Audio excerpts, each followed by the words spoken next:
chiffres. Le principe, c'est que sur un thermomètre, là, comme celui-là, vous voyez qu'il y a une partie renfoncée qu'on peut appeler le bulbe du thermomètre. Et le principe, c'est qu'à partir du bulbe, il faudra que les chiffres qui sont sur le thermomètre aillent en croissant strictement. Alors, c'est assez facile si vous avez des thermomètres longs. À la limite, si je mettais un thermomètre de 9 cases, on saurait mettre les chiffres 1, 2, 3, 4, 5, 6, 7, 8, 9. Bon. S'il fait que 8 cases, dans le bulbe, vous savez que c'est 1 ou 2. Et dans la case finale, vous savez que c'est 8 ou 9. Bon, là, vous voyez qu'ils sont quand même plus courts. 1, 2, 3, 4, 5, 6. Donc, il y a 4 degrés de liberté. Ça vous donne quand même pas beaucoup de renseignements. Donc, c'est déjà assez compliqué à faire, ça. Ça peut prendre pas mal de temps. Et puis, alors, vous apprécierez là aussi l'auteur de cette grille. Il y a un effet esthétique manifeste. Elle est vraiment très, très belle. Alors, Anti-Night, voilà, celle d'ici. Donc là, en fait, le Sudoku a l'air presque classique, avec pas mal de chiffres. Mais il y aura une contrainte supplémentaire dans la résolution pour garantir l'unicité de la solution. La contrainte supplémentaire, c'est que quand vous avez deux cases qui sont à distance du parcours de cavalier, eh bien, ces deux cases ne pourront pas recevoir le même chiffre. C'est ça la règle. Bon, par exemple, si j'essaye de voir ici, où est le 8 dans ce bloc? Il ne peut pas être là à cause de l'horizontale, il ne peut pas être là à cause de l'horizontale, il ne peut pas être là à cause de la verticale. Donc en théorie, il restait deux cases dans un Sudoku classique. Mais là, à cause du 8 ici, je n'ai pas le droit de mettre le 8 ici. Parce que Anti-Night, donc il sera là. Vous voyez? Donc on peut mettre moins de chiffres de données avec cette règle-là qui vient en plus se surajouter aux règles habituelles des Sudoku. Alors, even odd, c'est aussi un Sudoku classique. Simplement, on aura pu rajouter des ronds qui veulent dire sur un rond, c'est un chiffre impair. Et puis des carrés, et sur le carré, c'est un chiffre pair. Alors là aussi, vous voyez l'esthétique de cette grille. Vous avez ici une vague 1, 2, 3, 4, 5, 6, 7, 8, 9. Et puis les données ronds et carrés, c'est exactement la même vague. Et puis ici, les autres chiffres qu'on vous donne, c'est encore la même vague. Donc il y a des auteurs par derrière, ce n'est pas des machines là, qui peuvent sortir ça. Alors on peut passer. Voilà. Donc j'ai fini avec les Sudoku. Alors vous avez d'autres types de jeux de grille. C'est des jeux de grille où on va vous demander de placer des objets. Alors par exemple, le Star Battle, il s'agit de placer dans cette grille, elle fait combien? 2, 4, 6, 8, 10. Elle fait 10 sur 10. Il va falloir placer 2 étoiles. Alors 2 étoiles dans chaque ligne, 2 étoiles dans chaque colonne et 2 étoiles dans chaque région. Vous pouvez compter, normalement, vous devez avoir le même nombre de régions que le nombre de lignes, sinon ça ne marche pas. Donc il doit y avoir 10 régions, il faut placer 2 étoiles par région. Alors si je vous donnais que cette règle-là, il y aurait en fait beaucoup de possibilités. Il y a une contrainte majeure, c'est que 2 étoiles ne peuvent pas se toucher. Et elles ne peuvent pas se toucher, non seulement être l'une à côté de l'autre, mais elles ne peuvent pas non plus se toucher en diagonale. Et c'est ça qui crée la contrainte. Alors, juste pour montrer, là j'ai une toute petite région, donc c'est facile. Si je mets une étoile ici, j'ai plus la place dans cette région de mettre une deuxième étoile. Donc il n'y a pas d'étoile ici, il n'y a pas d'étoile ici non plus. Donc les 2 étoiles de cette région, elles sont forcément là et là. On n'a pas de variante possible. Et alors une fois que j'ai mis mes 2 étoiles dans cette région ici, la ligne, elle est remplie. Puisque dans la ligne, il ne faut que 2 étoiles. Et donc ici, j'ai une autre petite pyramide. Donc je n'ai pas d'étoile là. Je retrouve la même pyramide ici. Et donc je sais à nouveau placer 2 étoiles. Voilà. On peut commencer comme ça. Après, ça se complique. Je ne vous dis pas, vous pouvez passer peut-être une bonne heure sur cette affaire-là. Bon, le démineur, j'en parle pas parce que c'est un jeu assez classique. Il faut passer des mines sur la grille. En dehors, bien sûr, des indices. Et un indice, il indique le nombre de mines autour. Donc 0, par exemple, c'est-à-dire qu'il n'y a pas de mine ici. Je sais pas, je prends l'indice 5. Il va falloir placer 5 mines ici. 2, 4, 6, 7. Vous avez 7 possibilités, il y a 5 mines. Bon. Vous voyez un peu aussi la complication. Sur le jeu du démineur, parfois, on donne moins d'indices, mais il y a une contrainte supplémentaire où on peut donner le nombre de mines à placer. Voilà. Sur celui-là, il n'y a pas ce nombre. Peut-être dire deux mots du cas Kourou. Donc le cas Kourou, il est plus mathématique, lui. Il faut mettre des chiffres sur toutes les cases blanches. Et les indices vous donnent l'addition des chiffres qui est sur les cases contiguës, juste à côté donc, du chiffre. Donc, par exemple, il va falloir mettre 11 ici. 11 sur 4 cases. 1, 2, 3, 5. Pour ceux qui ont l'habitude, il n'y a qu'une seule possibilité. Mais par contre, on ne sait pas l'ordre. On sait que c'est 1, 2, 3, 5 à mettre sur ces 4 cases, mais on ne vous donne pas l'ordre. Alors vous en avez quelques-unes, là, 17 par exemple, ça c'est facile en 2 cases, c'est 9 et 8. Mais là aussi, a priori, je ne sais pas non plus l'ordre. 3, c'est 1 et 2. Bon, enfin, donc on peut commencer comme ça, mais c'est un peu compliqué après, à un certain moment, quand on fait ce type de grille. Bon, là, on n'avait pas besoin de l'indice 45, il y a les 9 cases. Oui, est-ce que je l'ai dit la règle, c'est que sur chaque ligne, enfin sur chaque groupe en fait, de cases dont on donne le total, il faut prendre des valeurs différentes. On retrouve toujours ça. Voilà. Et puis on peut dire deux mots là, sur le skyscraper. En français, ça s'appelle gratte-ciel. Donc là, c'est une grille de 7 sur 7. Il n'y a rien dans la grille. Et le jeu, c'est de mettre les chiffres donc, de 1 à 7, toujours une seule fois par ligne, enfin pas le chiffre redondant dans chacune des lignes, ni dans chacune des colonnes. Et puis vous avez des indices extérieurs à la grille. Et donc l'indice va, si je prends 4 par exemple, il va donner le nombre d'immeubles visibles à partir de l'indice. Sachant que chiffre 1, c'est un immeuble de hauteur 1, chiffre 2, c'est un immeuble de hauteur 2, chiffre 3, etc. Jusqu'au chiffre 7, immeuble de hauteur 7. Et que bien sûr, un immeuble plus haut cache les immeubles plus bas qui sont derrière lui. Voilà, donc on va pas... Ouais, non, on n'a pas le temps, on va pas montrer comment ça peut se passer. Alors après, on a encore d'autres genres. Là, il ne s'agit plus de placer des objets. Il s'agit alors soit de tracer un chemin. Je vais commencer par le snake, c'est le serpent. Donc il va falloir tracer un chemin dans cette grille et on vous donne les extrémités du chemin. Et puis en indice, ici j'ai le chiffre 3, ça veut dire qu'il y aura 3 cases du chemin dans cette colonne. Ici, j'ai le chiffre 3. Il y aura 3 cases du chemin dans cette ligne. Autre point, le chemin ne doit pas se toucher lui-même. C'est-à-dire, si je pars comme ça, je ne peux pas revenir là parce que je me touche. Et il ne peut pas non plus se toucher en diagonale. C'est-à-dire, si je fais ce chemin-là, je ne peux pas venir ici par ailleurs parce qu'ils vont se toucher en diagonale. Voilà. Bon, donc celui-là, il est assez facile, mais on va peut-être pas en dire plus. Bon, Slitherlink, il s'agit là aussi de tracer un chemin qui passe par certains points. Et le jeu des indices, par exemple sur l'indice 3, il dit que le chemin utilise 3 côtés de la case. Donc on peut avoir que 1, 2 ou 3, parce que 4, bien sûr, ça ne marcherait pas. Si je mettais un indice 4, ça veut dire que je ferais toute la case, et donc à ce moment, je ne passerais pas ailleurs. Spiral Galaxies, donc là, il s'agit de diviser la grille en zones, et il faut que chaque zone ait un centre de symétrie. Et on indique dans la grille, en fait, on positionne tous les centres de symétrie de toutes les zones. Donc il faut recouvrir toute la grille avec des zones dont on vous donne tous les centres de symétrie.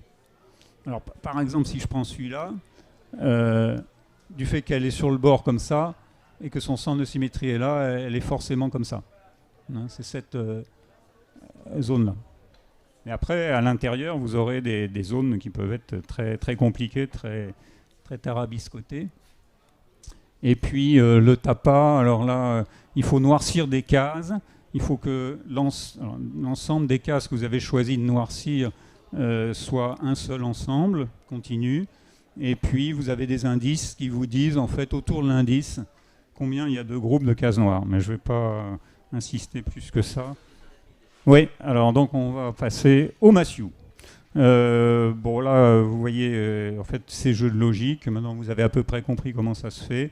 C'est des grilles qui sont conçues à la main, avec un auteur identifié, qui ont toute une solution unique et normalement un certain chemin logique de résolution. Ce n'est pas des grilles qui sortent d'un ordinateur où il faudrait faire 36 tests pour savoir par où ça passe et puis constater que ça, au bout d'un moment, ça ne marche plus.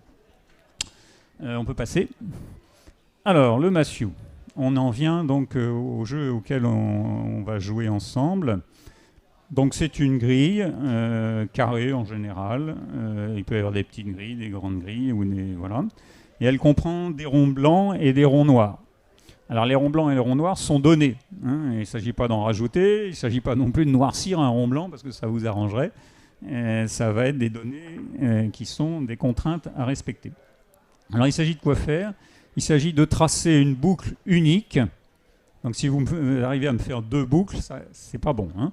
Donc une boucle unique qui doit obligatoirement passer par tous les ronds, aussi bien les ronds blancs que les ronds noirs. Cette boucle ne passe pas nécessairement par toutes les cases de la grille. Et on ne passe qu'une seule fois dans chaque case. Enfin, dans les cases où on a décidé de passer, où on peut passer, on ne passe pas deux fois en fait dans une même case. Donc pas de croisement. Alors les règles. On va commencer par les ronds noirs. Sur un rond noir, vous devez passer par les ronds noirs. Quand la boucle va passer par les ronds noirs, eh bien, elle va devoir tourner. Un rond noir, c'est un virage. Vous ne pouvez pas traverser un rond noir tout droit. Vous devez tourner sur les ronds noirs, obligatoirement. Et vous avez une deuxième règle, c'est que de part et d'autre donc, de votre virage, vous devez prolonger votre trait. Donc de part et d'autre du virage, en fait, on va toucher deux cases. Donc on va voir sur l'exemple comment ça marche. Ça, c'est le rond noir. Le rond blanc, c'est l'opposé. Donc le rond noir, on a dit que c'était un virage. Le rond blanc, tout droit. Vous traversez un rond blanc tout droit. Donc si vous avez un rond blanc au milieu de la grille, il n'y a que deux possibilités. Hein. Soit vous le traversez verticalement, soit vous le traversez horizontalement. Par contre, s'il est sur le bord de la grille, déjà, comme vous ne pouvez pas sortir de la grille, vous n'avez plus qu'une seule possibilité. Donc on commencera bien évidemment tout à l'heure par les ronds blancs qui sont sur le bord. Mais il y a une deuxième règle sur le rond blanc. Contrairement au rond noir où on vous imposait de prolonger d'une case de plus de chaque côté, sur le rond blanc, on vous interdit de prolonger d'une case de plus des deux côtés. Donc ça veut dire que vous avez, une fois que vous avez traversé votre rond blanc, il va falloir soit tourner de chaque côté, soit tourner au moins d'un côté. Et vous ne pouvez pas continuer tout droit des deux côtés. Alors, qu'est-ce que ça peut donner là-dessus? Est-ce qu'on peut avoir donc une interface? Voilà. Donc on peut commencer par les ronds blancs. On va la mettre en plus gros. Voilà. Donc vas-y, par exemple celui-là. Hop. Donc on a traversé le rond blanc. Alors après, je sais, il faudra que je tourne d'un côté ou de l'autre, ou éventuellement des deux, mais pour l'instant je ne sais pas. Du fait que j'ai traversé ce rond blanc, celui-là, je ne peux plus le traverser comme ça. Il n'a plus qu'une possibilité, on peut le faire comme ça. Allez, on va chercher les ronds blancs ici. Celui-là, qu'une possibilité puisqu'il est sur le bord. Et celui-là, alors ça c'est pas terrible ça, pour un rond blanc. Pardon. Donc c'est un rond blanc qu'il faudrait traverser. Voilà. Hein, donc on a traversé le rond blanc ici sur le bord inférieur et le rond blanc ici sur le bord supérieur. Alors maintenant on peut s'intéresser au rond noir. Par exemple le rond noir qui est dans un coin, là, c'est facile. Il n'y a qu'une seule façon de faire le virage dans le coin et de prolonger de 2. Alors ça, voilà. Hop et hop. Bon. Alors du coup, on peut voir maintenant que mon rond blanc, que j'avais commencé à faire traversant tout à l'heure, ici, là sur le bord, il est prolongé de 2 cases, un peu plus d'ailleurs. Du coup, de l'autre côté, je ne peux pas prolonger de 2 cases en fonction de la règle qu'il doit y avoir un virage au moins d'un des côtés du rond blanc. Donc ici, je suis obligé de tourner. Voilà. Alors, le rond noir là ici, c'est un rond noir, donc il doit y avoir un virage, donc je peux mettre le trait comme ça. On ne voit plus très bien, on est sur les... et par contre, je ne sais pas, a priori, si je dois tourner vers la droite ou tourner vers la gauche. Sauf que vous pouvez voir que si je tourne vers la droite, j'ai un problème, parce que ici, ça ne marche pas. Donc, notre rond noir de là-haut, il va vers la gauche. 2 cases. On ne sait pas plus pour l'instant. Du coup, ce rond noir-là, qui est déjà bien encadré, il ne peut plus aller vers le haut, il ne peut pas aller vers la droite, donc ça sera vers la gauche et vers le bas. Et toujours 2 cases, minimum. Voilà. Du coup, celui-là, son extrémité, j'ai pas plus d'autre variante possible que de l'aller dans le coin et de boucler là. Voilà. Ce rond noir là, virage, donc, et 2 cases. Voilà. Bon, tout ça commence à bien prendre forme. Alors là, je suis sur la pliure, mais vous voyez que j'ai... on peut effacer ça. Voilà. Je suis sur la pliure, mais vous voyez que ce qui est le trait là, qui émane du rond noir, il peut ni tourner à gauche, ni tourner à droite. Donc il va falloir qu'il continue vers le bas. Et il rencontre un rond blanc, donc il faut traverser le rond blanc. Et on peut se mettre une petite croix au bout, parce qu'il ne faut pas aller plus loin. Si vous allez plus loin, votre rond blanc, il aura 2 de chaque côté. Et il faut tourner. Voilà. Donc on va... Bon, donc on imagine là qu'il va falloir qu'on tourne à partir de là et de là. Alors ici, là, mon extrémité là, là aussi, elle est maintenant limitée à gauche et à droite. Je ne peux pas tourner à gauche ni à droite parce que j'ai déjà des traits. Donc il va falloir que je descende. Hop. Et puis là, je ne peux pas descendre plus ni aller à droite. Je vais à gauche. Et voilà. Qu'est-ce qu'il nous reste? Il ne nous reste plus qu'à boucler la boucle. Ici, une seule possibilité. Ah, voilà. Et ça marche. Bon. Vous avez compris? Donc maintenant, à vous de travailler. On vous a distribué des feuilles. Essayez de trouver un support. Est-ce que vous avez tous des crayons? Sinon, on peut vous en donner. Et on va commencer par la première, la plus facile. Donc je vous laisse 5 minutes. Et puis après, on voit ensemble comment faire.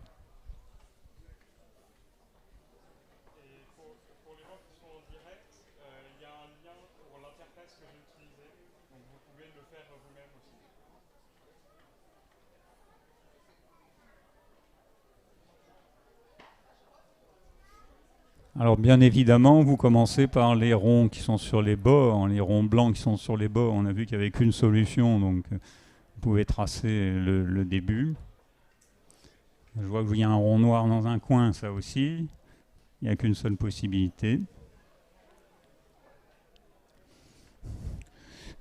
Même ce rond noir-là, il n'est pas vraiment dans le coin, mais c'est tout comme. Hein. Parce que comme on ne peut pas le prolonger de 2, ni à droite, ni en haut, c'est comme s'il était dans un coin.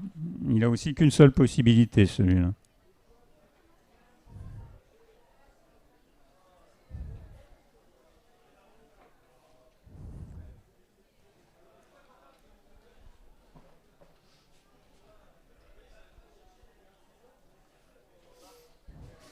Donc une seule boucle, pas plusieurs boucles. Et on passe par tous les ronds, blancs et noirs.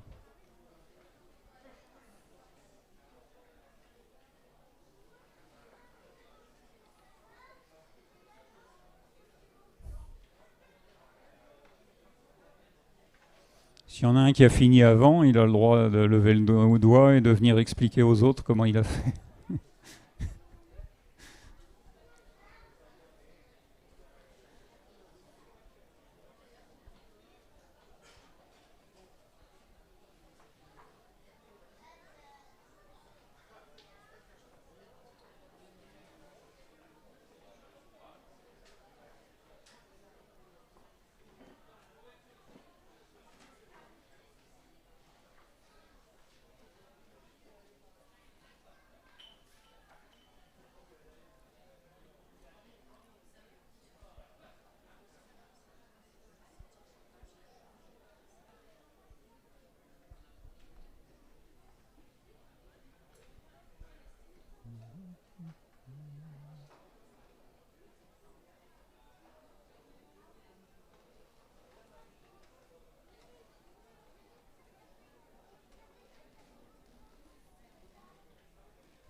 Bon, je précise que l'auteur de cette grille est un auteur français. On a plusieurs personnes dans l'équipe de France, si on peut l'appeler comme ça, qui sont vraiment très agiles et qui ont des talents de compositeurs. Donc Édouard Lebeau en fait partie.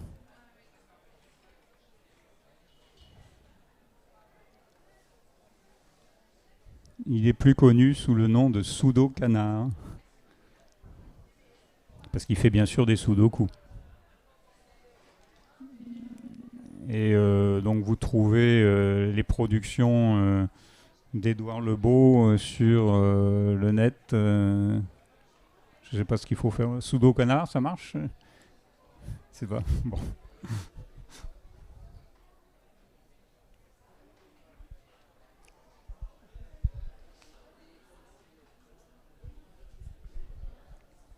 Allez, encore 2 minutes.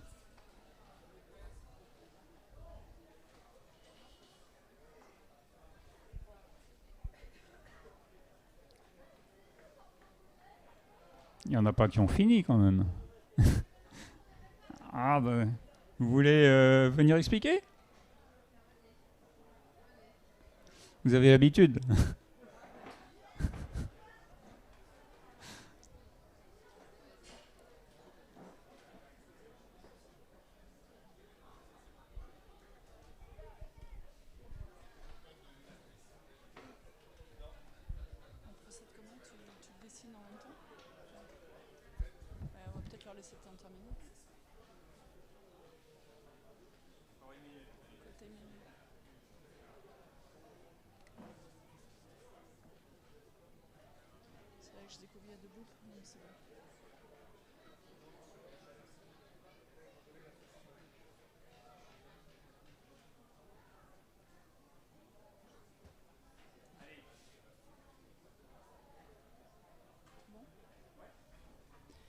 Alors en fait, la première chose qu'on fait effectivement, c'est de mettre les traits évidents, c'est-à-dire ceux qui sont dans les ronds blancs le long des bords.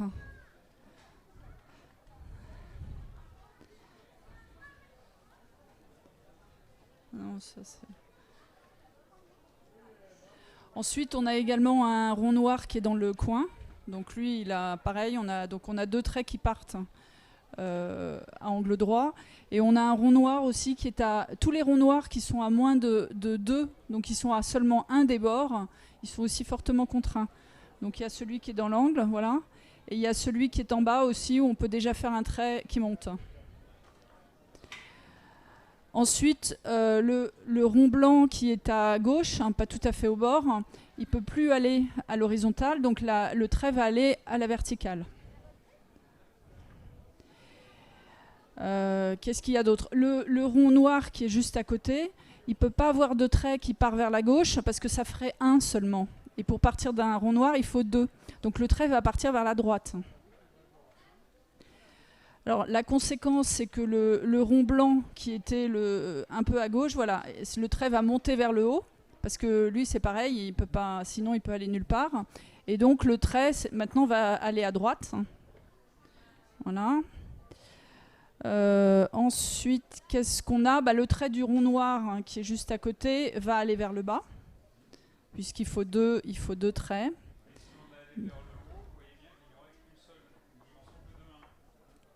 Voilà.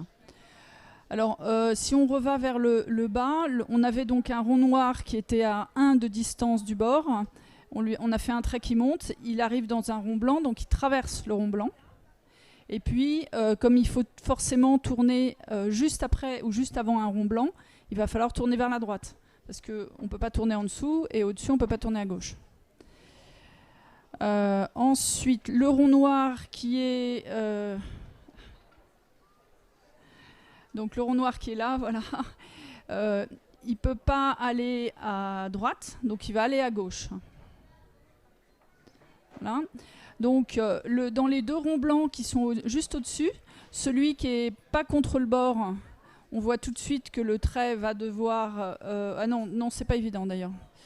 Attends, non, c'est plutôt l'autre rond blanc. Le rond blanc qui est près du bord, il faut que le trait tourne avant ou après le rond blanc, donc il va tourner après, donc il tourne vers la droite. Voilà.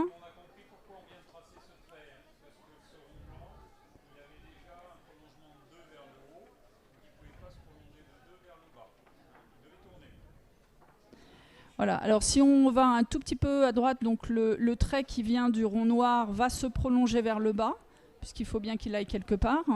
Et si on regarde donc vers la gauche, effectivement, le trait, lui, il va aussi aller au moins d'une case vers le bas, parce que sinon, il ne peut rien faire. Et si on regarde le rond blanc, le trait du rond blanc qui sort du rond blanc va devoir aussi remonter. Voilà, c'est ce qu'on a fait.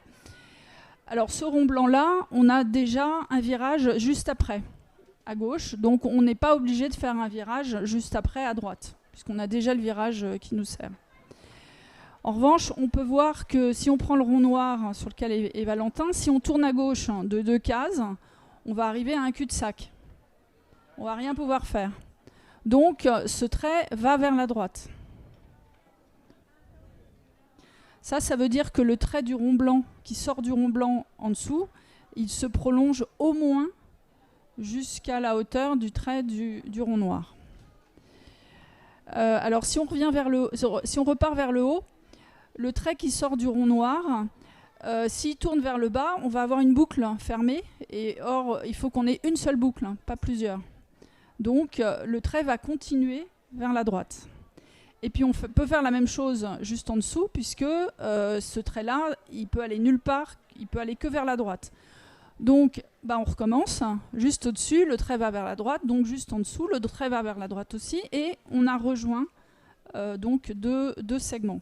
Ça veut dire que le trait tout en haut, il va continuer vers la droite, puisqu'il faut bien qu'il aille quelque part, et maintenant, il va aller vers le bas. Et il va même aller encore un peu plus loin vers le bas, parce que s'il tournait à gauche, on aurait une boucle. Et or, il ne faut pas qu'on ait une sous-boucle, en fait, une boucle secondaire. Donc, donc la boucle a traversé un rond blanc, et comme au-dessus du rond blanc, il n'y a pas de virage, il va falloir qu'on ait un virage en dessous du rond blanc. Voilà. Alors, maintenant, qu'est-ce qu'on peut faire ?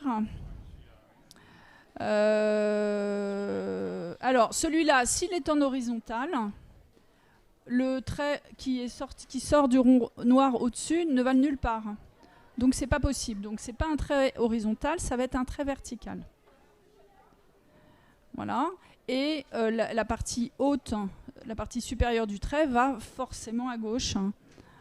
Sinon, on va nulle part. Donc, juste en dessous, ce petit segment va aller vers le bas. Le segment qui est issu du rond noir à droite va se poursuivre vers le bas. Et là, on peut faire le même raisonnement. Le rond blanc sur lequel était Valentin, si on a un trait vertical, on a un cul-de-sac juste à côté. Donc, ce n'est pas un trait vertical, ça va être un trait horizontal. Voilà. Donc, qui va se relier au reste avec ici, exactement. Au-dessus, le rond blanc, on tourne à droite. Ici, on tourne vers le bas. Et là, on tourne vers le bas.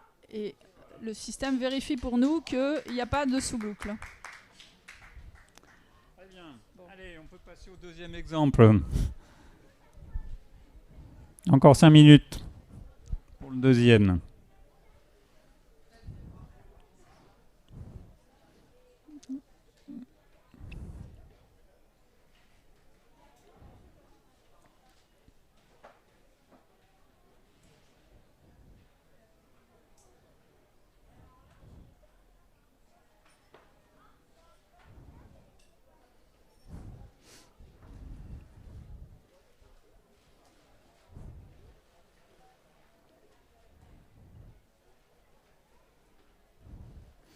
On peut noter que dans cette grille, il y a 2 ronds blancs superfétatoires qu'on aurait pu enlever.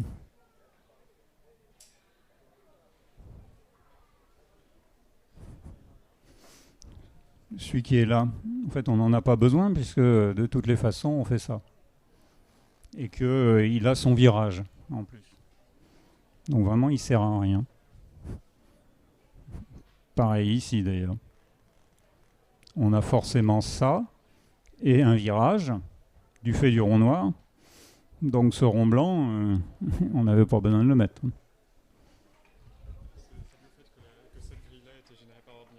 Ah bah c'est voilà. Donc c'est sans doute effectivement une grille générée par ordinateur. C'est sans doute ça la raison. Mais vous voyez, un auteur, il n'irait pas rajouter des ronds comme ça qui servent à rien.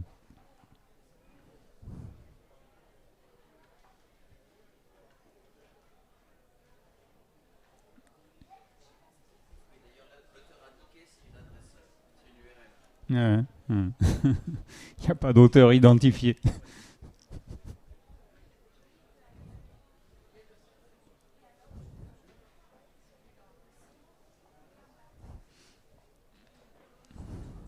Donc pour ceux qui arrivent, je rappelle les règles. Il faut tracer une seule boucle qui passe par tous les ronds, pas nécessairement par toutes les cases de la grille, mais qui passe par tous les ronds.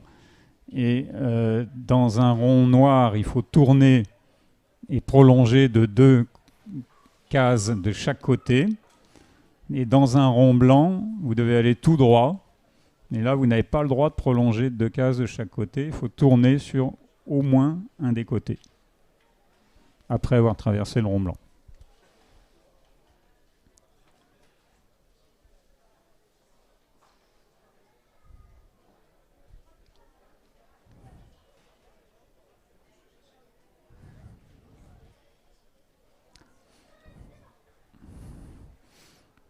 Alors, si vous êtes bloqué, parce que vous pouvez être bloqué très rapidement sur celle-là, il y a une astuce, ce qu'on pourrait appeler un pattern.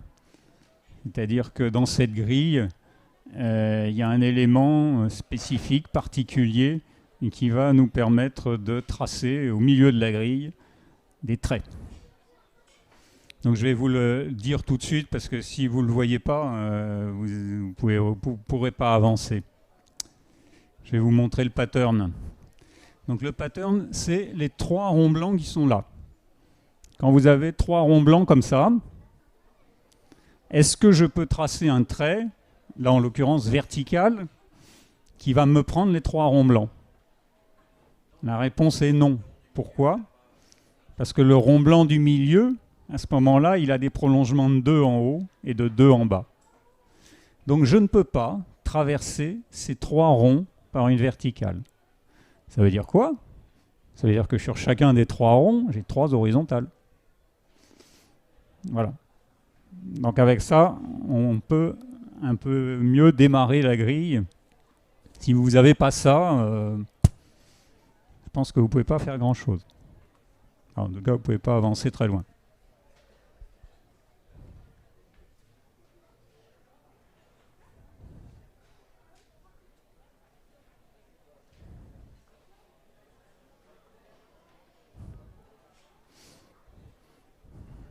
Bon, du coup, également, pour vous avancer, vous aider, donc on a dit que ça va être des horizontales sur les 3. Ici, j'ai une horizontale qui va me traverser 2 ronds blancs. Ça veut dire que je ne pourrais pas la prolonger ni vers la droite, ni vers la gauche. Hein. Si je la prolonge vers la droite, c'est ce rond blanc, elle va partir de là et aller jusque là, c'est ce rond blanc qui aura 2 prolongements de 2 cases. Et donc ça ne marchera pas. De même, si je la prolonge vers la gauche, c'est ce rond blanc-là qui aura 2 prolongements de 2 cases. Hein, donc quand vous avez deux ronds côte à côte, quand on les traverse en horizontale, parce qu'on n'est pas obligé, hein, mais ici on a vu qu'on allait traverser en horizontale, eh bien il va falloir tourner, alors en haut, en bas, j'en sais rien, mais des 2 côtés. Hein. La règle qui est quand je traverse un rond blanc, je traverse au moins d'un côté. Si j'en traverse 2, l'un d'un côté de l'autre, là, je dois tourner aux 2 extrémités de ce couple de ronds blancs.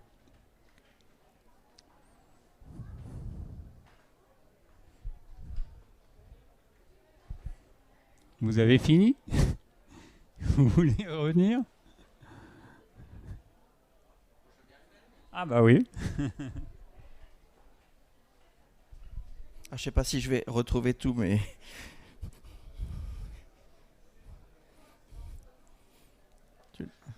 C'est celle-là. Donc effectivement, ce que vous avez dit, déjà, on peut tracer les 3 horizontales qui traversent les 3 ronds blancs. Donc voilà, une qui passe par 2 ronds blancs, et puis les 2 autres qui traversent un seul rond blanc, on ne sait pas encore. Ensuite, on arrive à un rond noir. Au-dessus, on ne peut pas monter d'un puisqu'il y a déjà un trait, donc il faut descendre de 2. Et comme on arrive à un rond blanc, il faut descendre encore de 3. Là, on ne pourra pas aller plus loin. Qu'est-ce qu'on peut faire? Le rond blanc qui est complètement en bas à gauche, le noir, pardon, qui est complètement en bas à gauche. On peut faire ces 2 traits.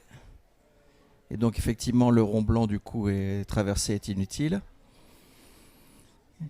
En haut à gauche, on a déjà mis un trait vertical sur un rond blanc. On peut mettre un autre trait vertical sur le rond blanc qui est à côté.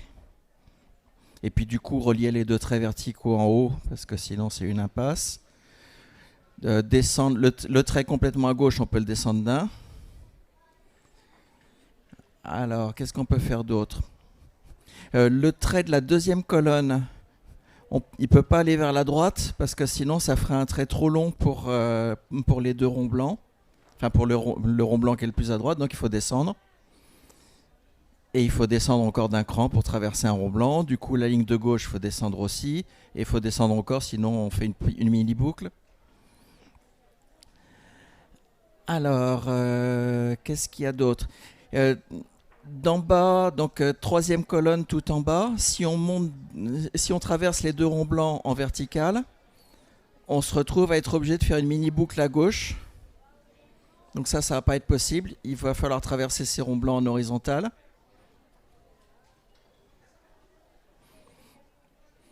Les 2, et du coup, relier, voilà, exactement. Donc la ligne, deuxième colonne, il y a une ligne qui arrive nulle part, il faut partir vers la droite. Qu'est-ce qu'on peut faire d'autre? Ah oui, alors comme là, il y a le trait... ah oui, non, ouais, c'est trop petit. Ah, c'est ici. D'accord, je vais regarder là, ce sera mieux. La 3e colonne à partir de la droite, on voit un rond blanc qui ne peut pas être traversé en horizontal, il faut le traverser en vertical. Du coup, les 2 ronds blancs qui sont à leur droite aussi en vertical. Et puis, il y a un petit trait à descendre. Voilà. Du coup, on se retrouve avec le rond noir qui est juste à gauche de ce trait. Il ne peut pas partir vers la droite parce qu'il n'y aurait qu'une case. Il faut partir vers la gauche. Donc, on prolonge, on continue le trait. Et on arrive à un endroit où on est obligé de remonter, aller à gauche. Au-dessus, il faut remonter. Au-dessus encore, il faut remonter. Repartir vers la droite. La ligne du dessous, on peut la prolonger d'un cran. Donc la ligne du dessus, il faut la prolonger encore d'un cran, sinon ça fait une mini-boucle. J'ai oublié le rond blanc complètement à droite. Voilà, un trait vertical et puis on tourne sur le coin. On n'est pas loin de la solution, mais on n'a pas... Alors tout en bas, on a une ligne qu'on peut prolonger assez loin.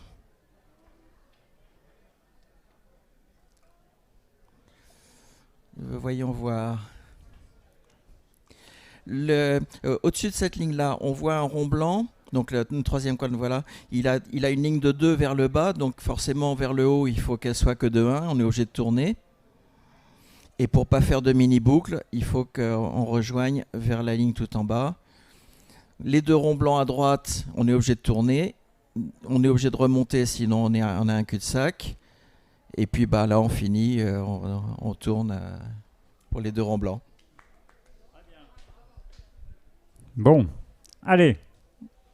3e grille, il ne nous reste plus que 5 minutes. Bon. Alors, elle est très difficile. Hein, auteur français, Aubin d'Anzo, auteur très prolixe et qui est à même de faire des grilles très compliquées. Et donc, il avait fait cette grille pour la participation française au Grand Prix organisé par la Fédération internationale, où chaque pays à son tour fait ses propositions de grille. Donc on n'aura pas le temps de la faire au complet, parce qu'elle est vraiment, vraiment difficile. Mais on pourra vous montrer quelques astuces, pour vous montrer un peu comment Aubin d'Anzo a conçu cette grille. Parce qu'on a l'impression que ça commence bien, que c'est facile, on a des ronds blancs sur le bord, et puis des ronds blancs sur le bord, on a tout de suite un rond blanc qui touche, qui est parallèle, bon, donc on peut effectivement mettre un certain nombre de choses, mais après vous voyez qu'il y a beaucoup de ronds qui sont en diagonale, et ça, c'est compliqué, parce qu'à chaque fois, il y a 2 possibilités. Donc, en fait, il y a une astuce. plusieurs astuces.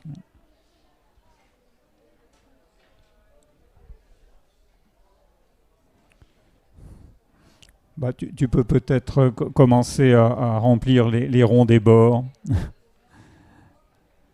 Parce qu'on va essayer de vous montrer les astuces et puis quand même de laisser la place au suivant.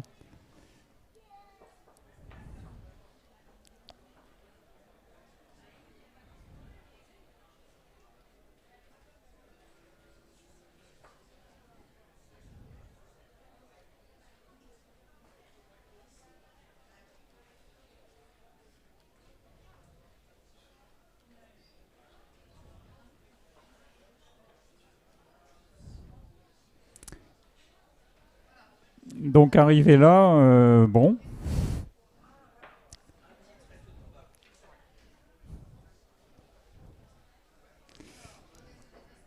Voilà. Et tu peux mettre les zones là, pour montrer un peu le raisonnement. Voilà.